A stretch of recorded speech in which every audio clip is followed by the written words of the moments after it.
Good evening. Welcome once again to the mock test offered by Professor Academy for the upcoming UGC NET English. And in this session, we are going to look at another 10 questions. And let's go straight to the questions. Question number 1. Hegemony and Socialist Strategy, published in 1985, a representative of postmodernism, was written by Ernest Laclau in collaboration with whom? So you have a book which is a representative of postmodernism. It was written by Ernesto Laclau, L-A-C-L-A-U, with whom? So that's the question. Option A, Slavoj Zizek, S-L-A-V-O-J, Z-I-Z-E-K, Slavoj Zizek. Option B, Chandal Mouffe, C-H-A-N-T-A-L-M-O-U-F-F-E, C. Edmund Wilson, D. Louis Althusser. And the answer is B, Chandal Mouffe. So, Hegemony and Socialist Strategy, a representative of post-Marxism, is a book by Ernesto Laclau and Chandal Mouffe. Let's also look at the other options.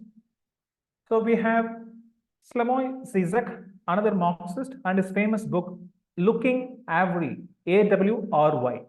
Then we have Edmund Wilson, his famous book, To the Finland Station.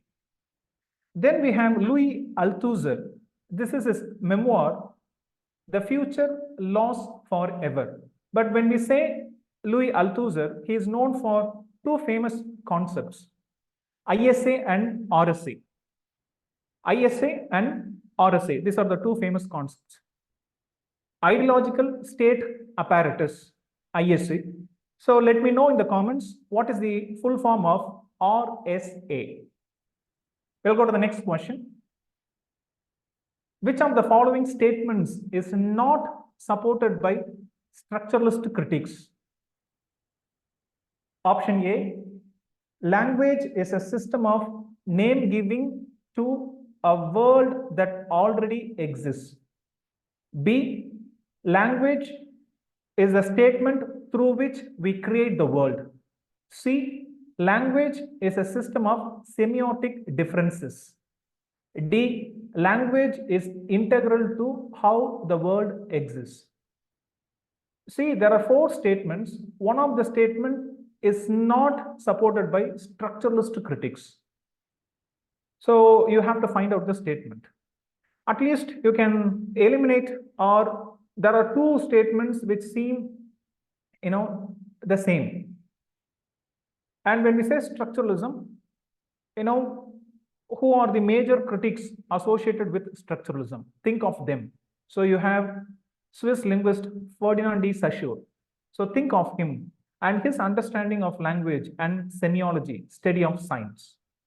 Okay, answer option A. Language is a system of name giving to a world that already exists. So this statement is not supported by structuralist critics. So let's understand or put this question in a context. Earlier, people thought language is a nomenclature. The function of language is to name objects which are already there in the world. Simply put, the function of language is to label existing objects. So if they see an animal, they call it cat or dog. So earlier, language is thought as a nomenclature, name giving. So that's the first option.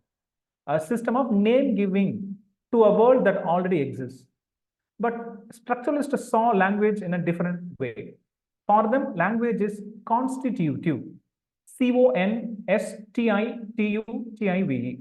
In the sense, language constitutes our world.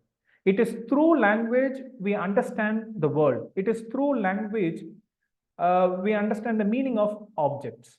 So language helps us perceive the world. So language is not just a name-giving entity or tool.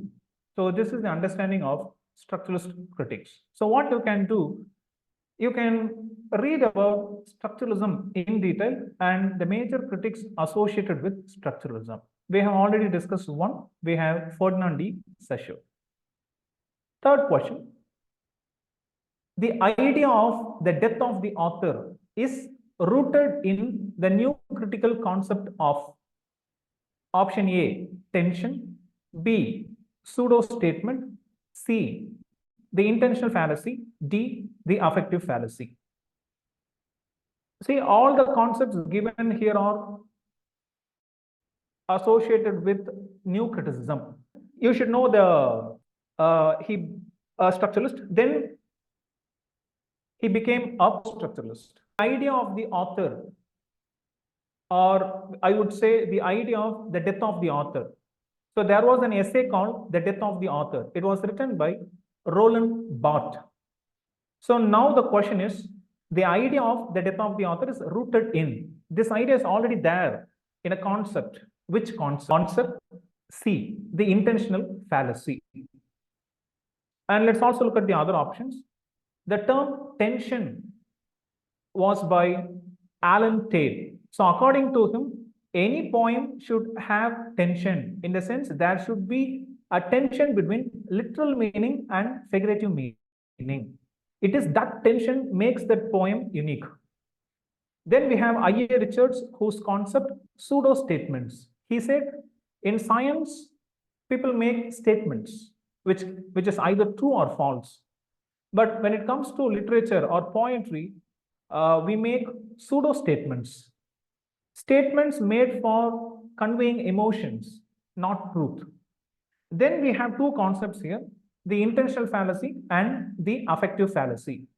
Both were put forward by two critics, Wimsatt, W-I-M-S-A-T-T, and Beardsley, B-E-A-R-D-S-L-E-Y. And the question, the death of the author, it is associated with Roland Barthes.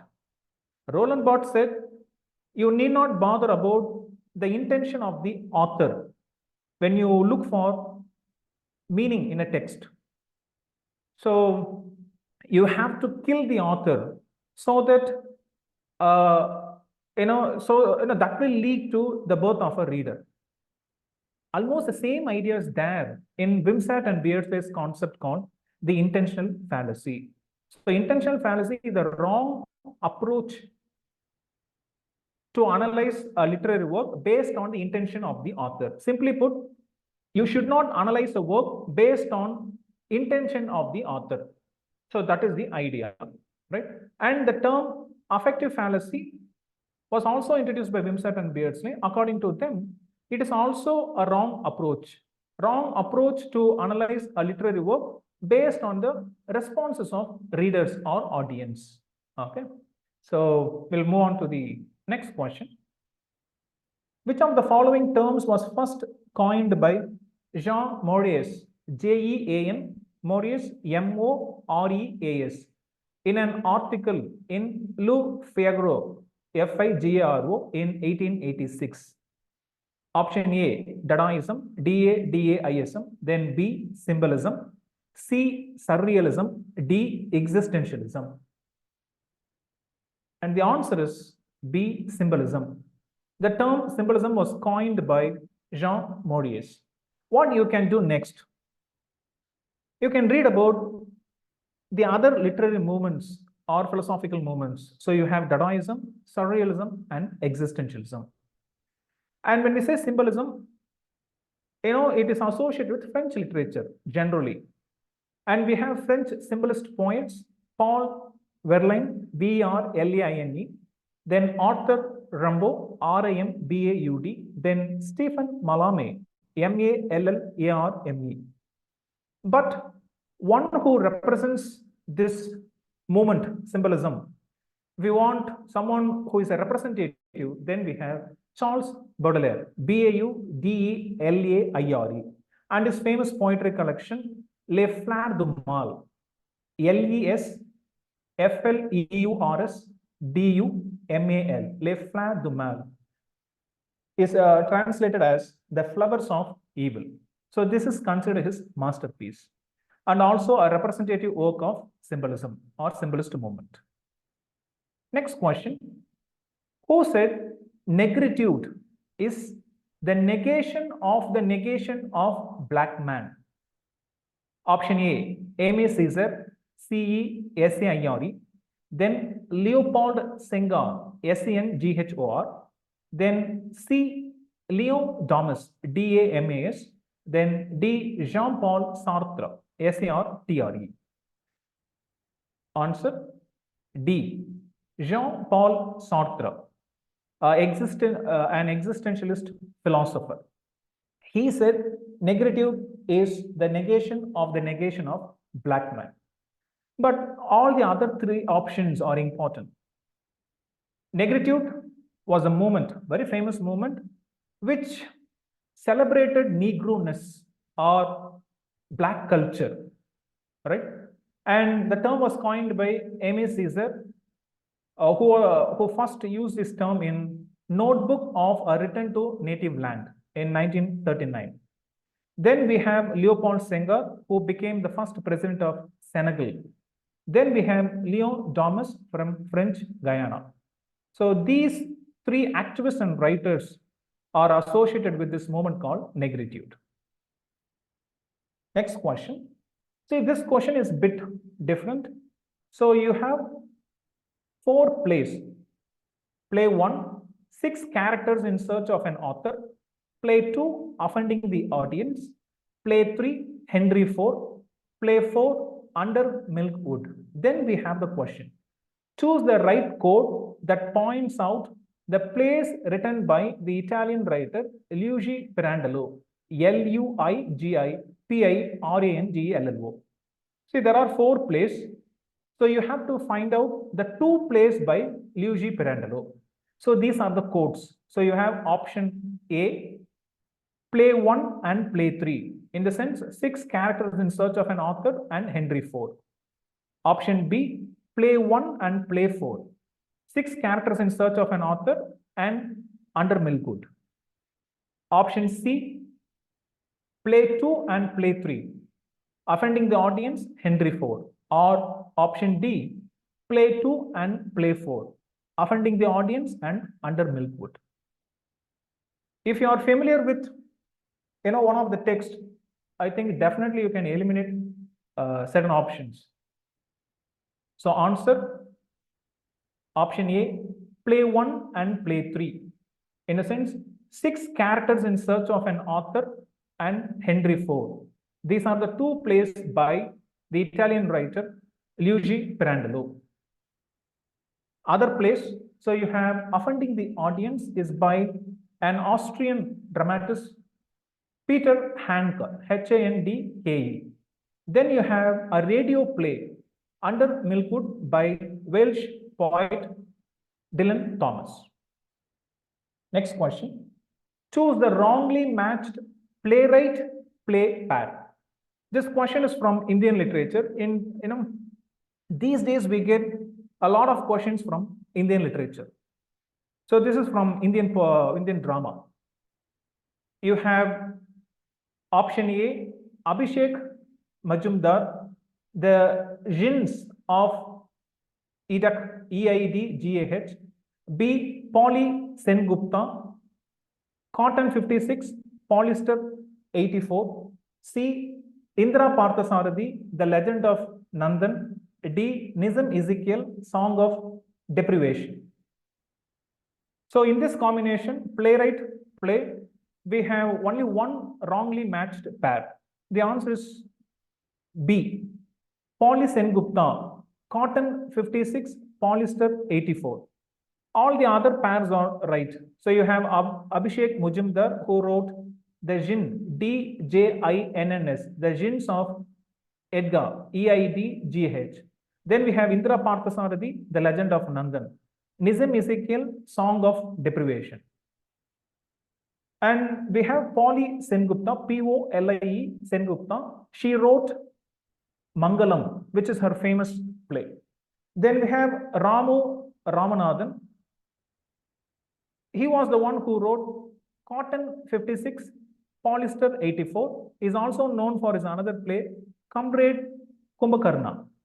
Okay, we'll go to the next question. Match the following list. List 1, you have poets. List 2, you have odes. I would say a bit easy question. So on the one side, you have P.B. Shelley, John Keats, Thomas Gray, Alexander Pope. On the other side, you have Ode on Indolence, Ode on Solitude, Ode to Liberty, Ode on the Spring. You have to choose the right combination according to the code. So let's look at the first option, option A.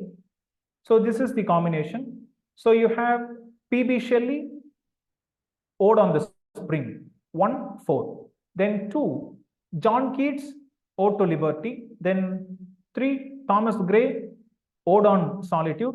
4, 1. In the sense, Alexander Pope, you go for Ode on Indolence. So this is the first combination. Second combination, option B. So you have P.B. Shelley, Ode to Liberty. 2, John Keats, Ode on Indolence. 3, Thomas Gray, Ode on the Spring. 4, Alexander Pope, Ode on Solitude. Then other combinations, option 3. 1, P.B. Shelley, Ode on the Spring. 2, John Keats, Ode on Solitude. 3, Thomas Gray, Ode to Liberty. 4, Alexander Pope, Ode on Indolence. And the final option, D. 1, you have P.B. Shelley, Ode to Liberty. 2, John Keats, Ode on Solitude. Then Thomas Gray, Ode on Indolence.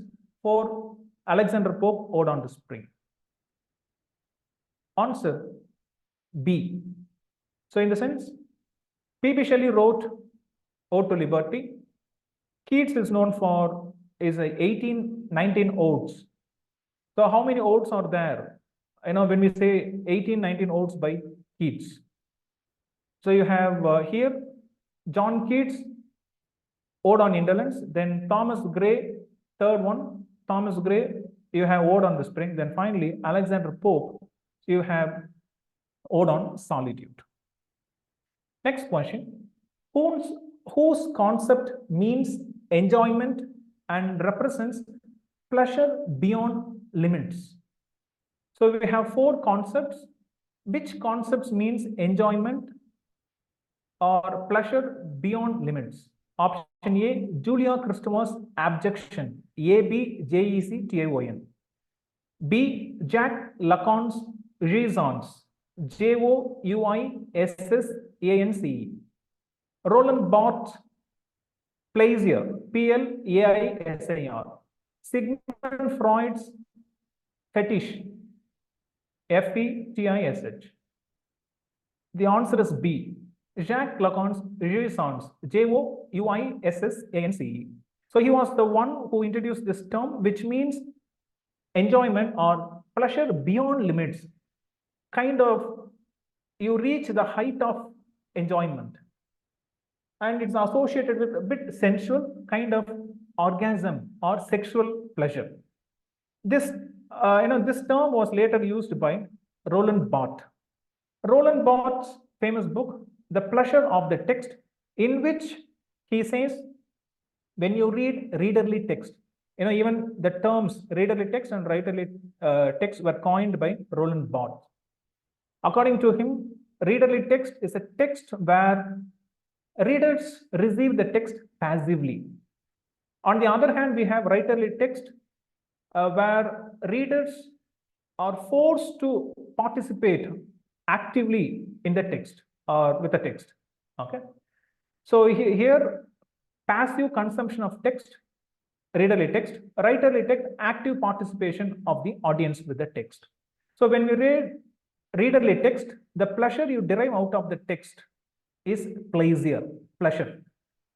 But the pleasure you derive out of reading writerly text is jouissance, a kind of sexual bliss. And the term is from Lacan, jouissance, enjoyment. Next question. Who among the following was a Jesuit priest? Option A, W.B. Yeats. B, T.S. Eliot. C, G.M. Hopkins. D, Dylan Thomas. A very easy question, a straightforward one. Answer is C, G.M. Hopkins. So Jim Hopkins, he was a priest, or he wanted to be a priest, right? And he said to write no more as not belonging to my profession. So for him, his profession was priesthood. As a priest, he should not indulge in pleasure. And he thought writing poetry gives pleasure, so I should not write poetry. So he stopped writing poetry, which came naturally to him. But December 7th, 1875 is a turning point. And on that day, there was a shipwreck and people died, especially the drowning of 5 Franciscan nuns, exiles from Germany. And this incident forced him to write again. So he wrote the Wreck of the Deutschland, the Wreck, W-R-E-C-K, of the Deutschland, D-E-U-T-S-C-H-L-A-N-D. And here's a question for you. What are the famous terms introduced by Jim Hopkins? So you have a kind of a rhythm. When we say Jim Hopkins, we immediately think of a type of rhythm or kind of meter. What is that? Then we also think of inscape, in-stress. These are some of the terms associated with or concepts associated with Jim Hopkins. So with this, we finish today's session, and we will go for another 10 questions tomorrow. And Professor Academy is offering courses for UGC NET and SET upcoming batches. So you have all the courses on the screen. If you want to join the course, contact these numbers: 7070701005. The next number ending with 9.